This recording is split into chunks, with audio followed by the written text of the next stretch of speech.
Ju e dini kur ka vdek pejgamberi sallallahu alaihi wasallam, është caktuar halifja i muslimanëve Abu Bekri, edhe Fatimia radhiyallahu ta'ala anha ka ardhur te pejgamberi i ka thonë, me te Abu Bekri, ka ardhur te Abu Bekri i ka thonë, men yarithu.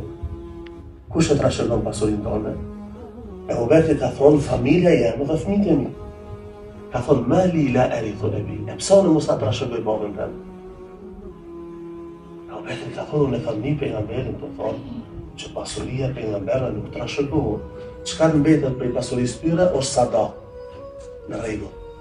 Pse nuk trashëgohet? Cila është urtësia që pasuria pejgamberëve nuk trashëgohet? Kanë thonë ulemarët.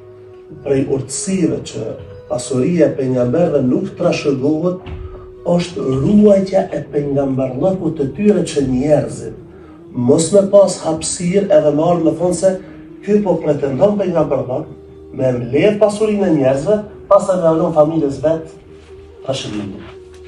Është kjo Allahu xhalla wala ka dyshim e ka put. E shefni, janë të ngjarje në sirat pejgamberit që me i meditu mirë e shef se përmes tyre vërtetohet profecia e tij.